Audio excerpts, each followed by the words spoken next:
من الشيطان الرجيم بسم الله الرحمن الرحيم ذلك الذي يبشر الله عباده الذين آمنوا وعملوا الصالحات قل لا أسألكم عليه أجرا إلا المودة في القربى ومن يقترف حسنة نزد له فيها حسنا إن الله غفور شكور صدق اللہ علیہ.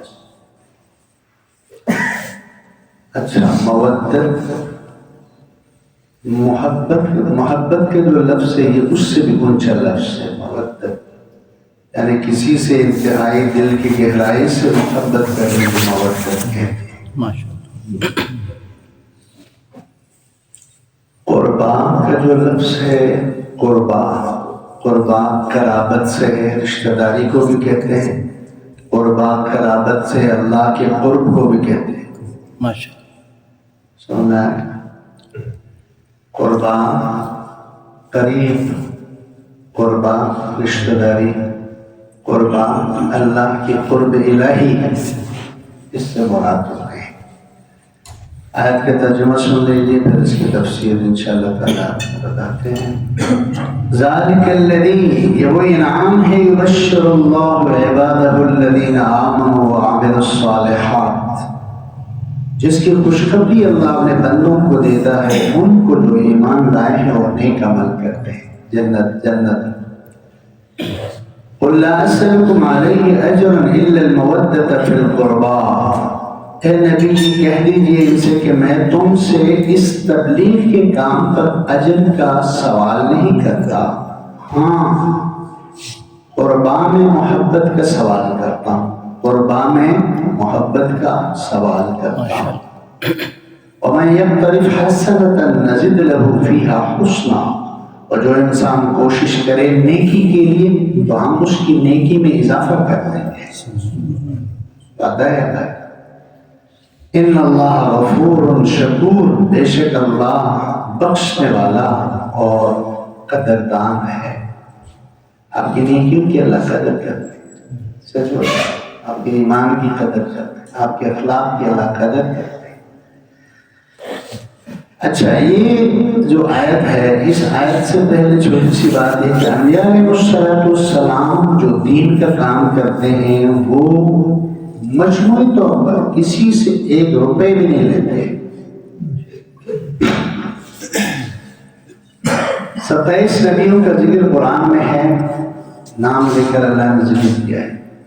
ان سب نے یہ کہا کہ ان اجری الا علی اللہ، ہمارا اجر صرف اللہ پر ہے، بھائی ہم کسی سے نہیں لیں گے. تبلیغ سارا دن کرے، صبح سے لے کر شام کرے، دعوت و تبلیغ کا کام ہے، انسانوں کی فلاح بہبود کا کام ہے. بگڑے ہوئے انسانوں کو بنانے کا کام بڑا مشکل ہوتا ہے. سب ایک بچہ ہمارے گھر میں بگڑ جاتا ہے تو ہماری عقل ٹھکانے کو لگ جاتی ہے. ہمارے گھر میں کتنی پریشانی ہوتی ہے. امت کو سنبھالنا ہوتا ہے نبی، ہم سے تو ایک ہی کے بچے 2 بچے نہیں سنبھالے جاتے ہیں. پیغمبر نے پوری امت کو سنبھالا، اور حضور صلی اللہ علیہ وسلم تو نبیوں کے نبی، رسولوں کے رسول، امام المتقین، اللہ کے آخری نبی ہیں. آپ کی تو شان ہی اتنی اونچی ہے کہ بھائی یہ کہے کہ بھائی میں کسی انسان سے اجر لوں نہیں. اللہ نے اعلان کروایا میرے نبی کو بتا دے کہ میں اپنے کاموں کی تم سے کوئی اجرت نہیں لیتا.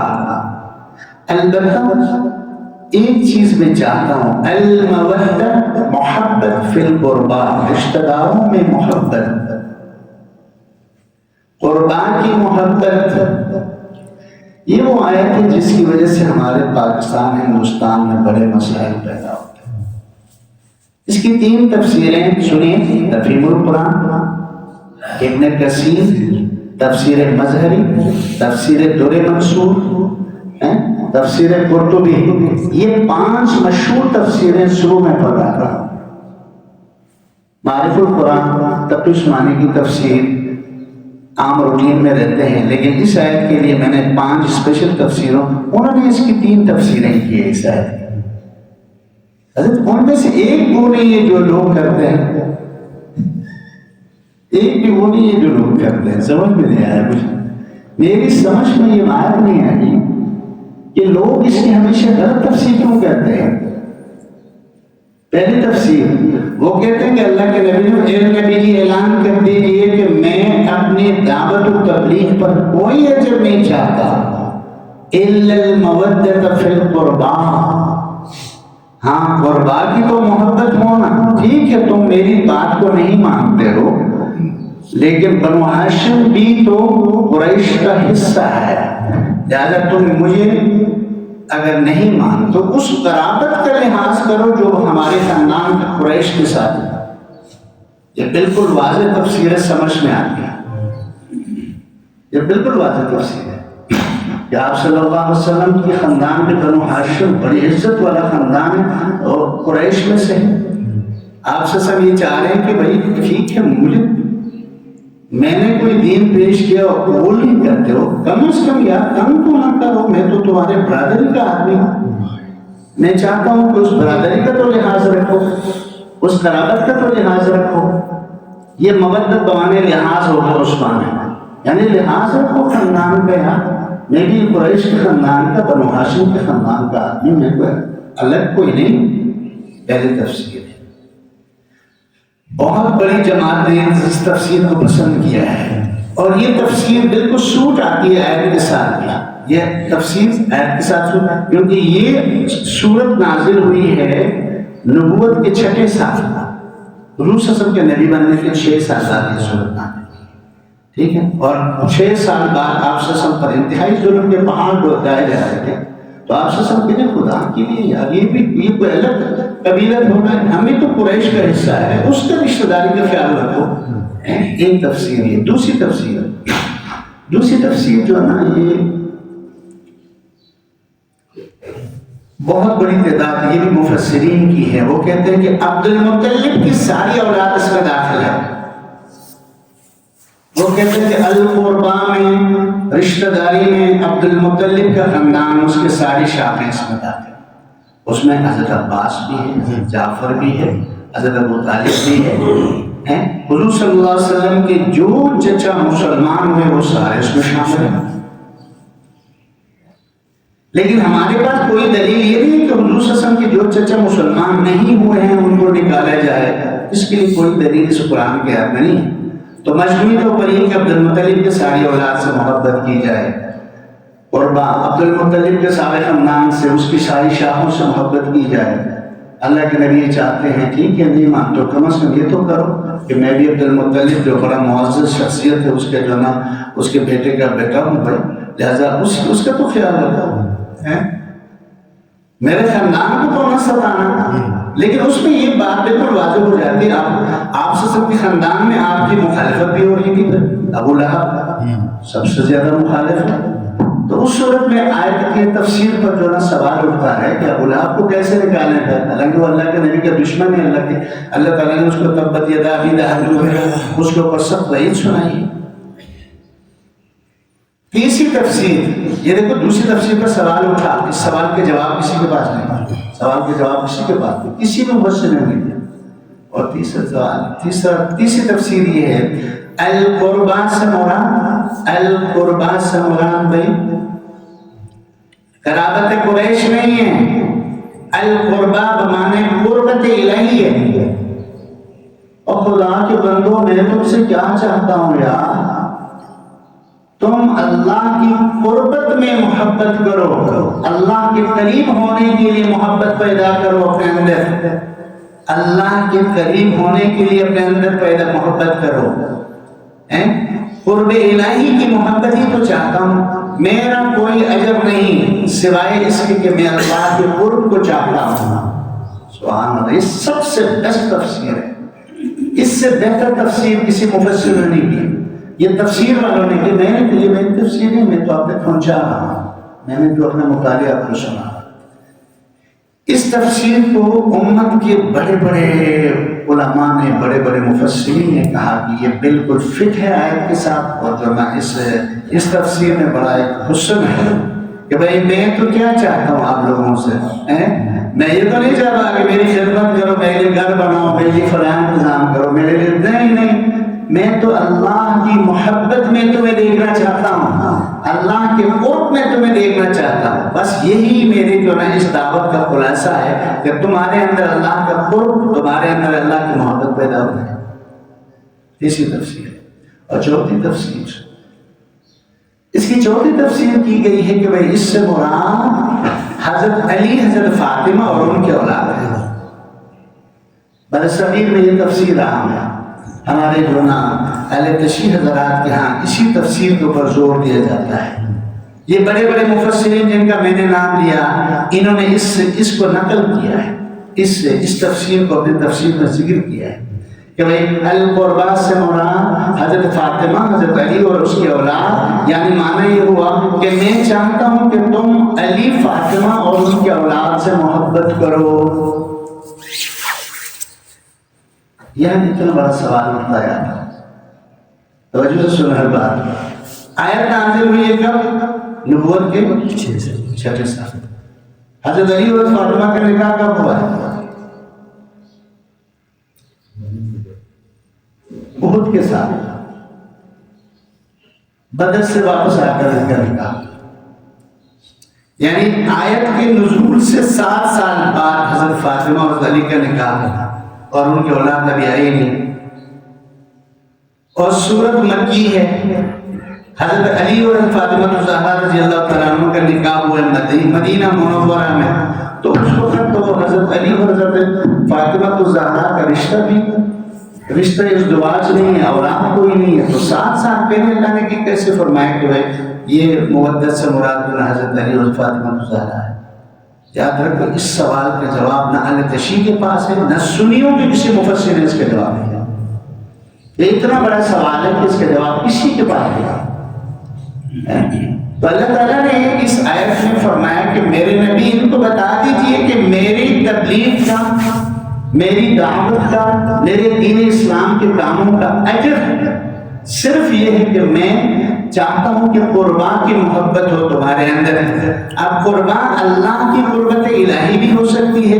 قربا سے مراد قریش کے ساتھ جو بنو ہاشم کا تعلق ہے اس تعلق کا لحاظ بھی ہو سکتا ہے.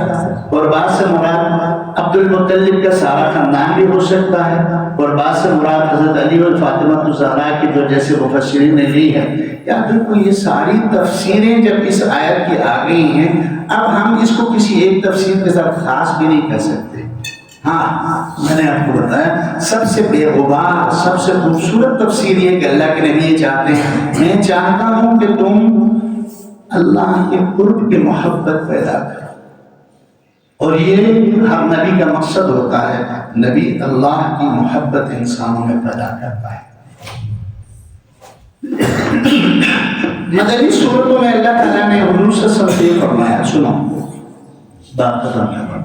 اس میں اللہ کے نبی پر میرے نبی سے کہہ دیجیے ان اجری الا علی رب العالمین، میں اس دعوت و تبلیغ کے کام پر کوئی اجر نہیں مانگتا، میرا اجر رب العالمین عطا فرمائے گا. کیا معنی ہوا؟ اس کا مطلب یہ ہوا دنیا کی کوئی بھی چیز پیغمبر کی اجرت بنی نہیں سکتی، حضرت اللہ کے علاوہ اس کے اجر کوئی دے ہی نہیں سکتا.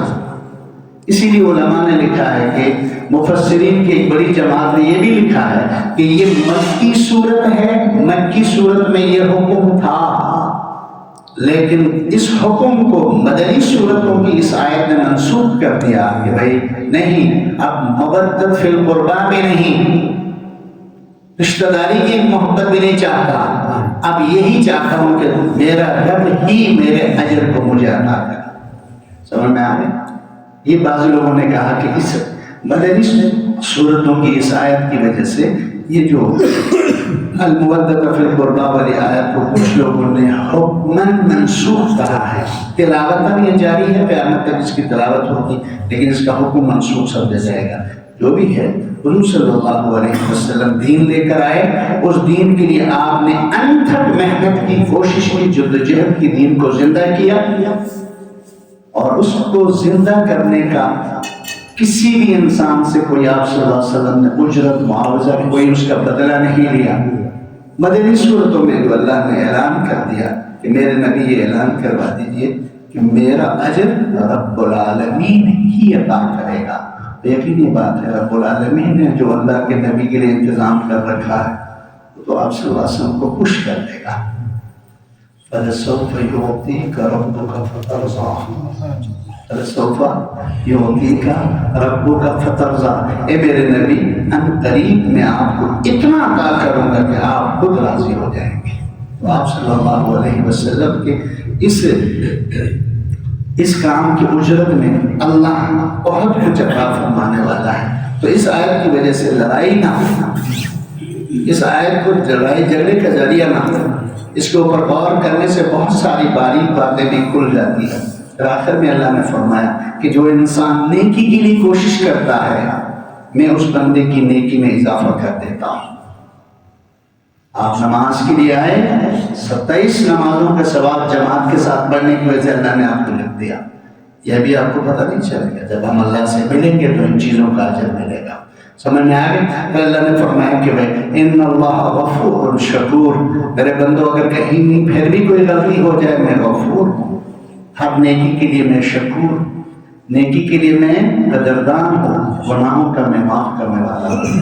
اللہ تعالیٰ ہمیں سمجھ عطا فرمائے. اہل بیت سے محبت ہمارے ایمان کا حصہ ہے. اہل بیت سے محبت کے بغیر ایمان انکمپلیٹ ہے، یاد رکھیے. سمجھ میں آ گئی نا؟ اس لیے اہل بیت کی محبت دل میں ہو، صحابہ کرام کی محبت دل میں ہو اور ان کی عظمت، تب یہ دین چلے گا. اگر ان میں سے ایک کو اٹھایا دوسرے کو گرایا پھر یاد رکھو دین کو بچانا بہت مشکل ہو جائے گا. دین اسلام کے اندر تفریقے بڑھتے جائیں گے، دین اسلام کے اندر جو ہے اختلافات بڑھتے جائیں گے، مسلمان آئے دن کمزور ہوتے جائیں گے. مسلمانوں کا کمزور ہونا اللہ کو پسند ہے، اللہ کے نبی کو پسند ہے. ہمارا ہر وہ بات، ہماری ہر وہ ادا اللہ کو پسند ہے جس میں امت مسلمہ کے اندر اتحاد، اتفاق اور محمد صلی اللہ علیہ وسلم کی امت کا ایک ہونا نظر آئے، ایک ہونے کے لیے کوشش ہو. اللہ تعالیٰ ہمیں اس کی سمجھ عطا فرمائے. وآخر دعوانا الحمدللہ رب العالمین. اللہم صل علی محمد وسلم. ربنا إننا نسألك إيمانا كاملا ويقينا صادقا وعملا متقبلا. ربنا إننا نسألك حبك وحب من يحبك وحب عمل يقربنا إلى حبك يا أرحم الراحمين. وصلى الله تعالى على نبينا محمد.